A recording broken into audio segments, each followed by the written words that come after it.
শিখ ধর্মের নবম গুরু হিন্দি চাদর শ্রী গুরু তেগ বাহাদুরজি 350তম আত্মবলিদান বছর চলছে। এই উপলক্ষে মহারাষ্ট্রের নান্দেতে 24 ও 25 জানুয়ারি এক ভব্য ও ঐশ্বর্যমণ্ডিত অনুষ্ঠানের আয়োজন করা হয়।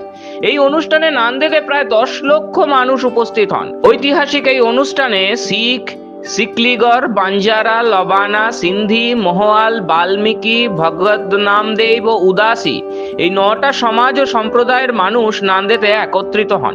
অনুষ্ঠানের মূল উদ্দেশ্য ছিল শ্রী গুরু তেগ বাহাদুরজির ত্যাগ এবং বলিদানের ইতিহাসকে দেশ বিদেশে পৌঁছে দেওয়া। ধর্ম, দেশ ও মানবতার জন্য প্রাণ উৎসর্গকারী মহাপুরুষেরা ইতিহাসে চির অমর হয়ে থাকেন। তাদের জীবন থেকে মানবতার আলো ছড়িয়ে পড়ে। সেই অমর গাথাগুলির মধ্যে অন্যতম প্রেরণাদায়ী কাহিনী হলো হিন্দি চাদর শ্রী গুরু তেগ বাহাদুর সাহিবজির জীবন কথা। তাকে সমগ্র বিশ্ব ভারতের রক্ষক হিসেবে স্মরণ করে। শ্রী গুরু তেগ বাহাদুরজিকে হিন্দি চাদর বলা হয় কারণ তিনি হিন্দু ধর্ম ও ধর্মীয় স্বাধীনতার রক্ষা কবচ হয়ে দাঁড়িয়েছিলেন। মুঘল সম্রাট ঔরঙ্গজেবের শাসনকালে কাশ্মীরের বহু হিন্দু জোর করে ধর্মান্তরের শিকার হচ্ছিলেন। সেই সময় কাশ্মীরের পণ্ডিতরা গুরু তেগ বাহাদুরজির শরণাপন্ন হন। গুরুজি তখন বলেন, যদি আমাকে ইসলাম গ্রহণ করানো যায় তাহলে সবাই ইসলাম গ্রহণ করবে, আর যদি আমাকে না পারা যায় তাহলে কাউকে জোর করে ধর্মান্তর করানো যাবে না। এইভাবে তিনি নিজের প্রাণ উৎসর্গ করে লক্ষ লক্ষ হিন্দুকে ধর্মান্তর থেকে রক্ষা করেন। এই কারণেই তিনি হন হিন্দুদের রক্ষা কবচ বা আচ্ছাদন, অর্থাৎ হিন্দি চাদর। ধর্মীয় স্বাধীনতা, ন্যায় ও সহিষ্ণুতা রক্ষার জন্য দেওয়া তাঁর বলিদান ভারতীয় সংস্কৃতির এক অতুলনীয় অধ্যায়। মুঘল সম্রাট ঔরঙ্গজেবের নির্দেশে তাকে আগ্রায় বন্দী করে দিল্লিতে আনা হয়। সেখানে তার উপর ধর্মান্তরের জন্য চাপ দেওয়া হয়, কিন্তু তিনি নিজের নীতির সঙ্গে কোনো রকমের আপোষ করতে রাজি হননি। 1675 খ্রিস্টাব্দে দিল্লির চাঁদনি চকে শীশগঞ্জে তাঁর শিরচ্ছেদ করা হয়। আত্মবলিদান বর্ষ উপলক্ষে দেশ ও আন্তর্জাতিক স্তর থেকে গুরু তেগ বাহাদুরজিকে স্মরণ করতে লক্ষ লক্ষ মানুষ নান্দেতে একত্রিত হন। এই অনুষ্ঠান সফল করতে 26টি আলাদা কমিটি গঠন করা হয়। 10 লক্ষ ভক্তের কথা মাথায় রেখে কড়া নিরাপত্তা ব্যবস্থা, পরিষ্কার পরিচ্ছন্নতা, যান চলাচলের পরিকল্পনা, থাকার ব্যবস্থা, বিশুদ্ধ পানীয় জল, স্বাস্থ্য পরিষেবার ব্যবস্থা করা হয়। ব্যুরো রিপোর্ট, মাধ্যম।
पुला चुका दी खिमा कीर्तन दी समाप्ति।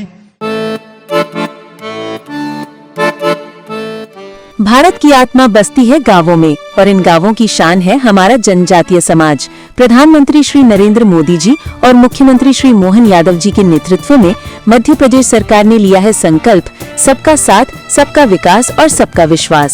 धरती आबा जनजातीय ग्राम उत्कर्ष अभियान ने जनजातीय अंचलों में विकास की गंगा बहाई है। प्रधानमंत्री जनमन योजना अंतर्गत ग्रामीण आवास, सड़कें, शिक्षा और बिजली सब कुछ तेजी से पहुंच रहा है गांव-गांव। 21 जिलों में 66 मोबाइल मेडिकल यूनिट से स्वास्थ्य सेवाएं अब पहुंच रही हैं दूरस्थ अंचलों तक। जनजातीय मेहनतकश भाइयों बहनों को मिला है उनके श्रम का उचित सम्मान। 30 लाख तेंदुपत्ता संग्राहकों को 115 करोड़ रुपए की बोनस राशि और मानदेय 3000 से बढ़ाकर 4000 रुपए प्रति बोरा। ये है गरीब कल्याण और सम्मानजनक जीवन की नई दिशा। नए भारत का सपना तभी पूरा होगा जब युवा सशक्त होंगे। इसलिए UPSC, PSC, GATE, NEET, JEE और क्लैट जैसी प्रतियोगी परीक्षाओं के लिए दी जा रही है निशुल्क कोचिंग। आकांक्षा योजना और विदेश अध्ययन छात्रवृत्ति ने हजारों सपनों को दिया है नई उड़ान। प्रदेश में स्थापित 126 बंधन केंद्रों से 30,000 से अधिक जनजातीय युवाओं को मिला है रोजगार। देश का पहला ट्राइबल हॉस्टल हो या सेना और पुलिस सेवाओं में भर्ती के लिए विशेष प्रशिक्षण, सरकार हर मोर्चे पर जनजातीय युवाओं को बना रही है आत्मनिर्भर।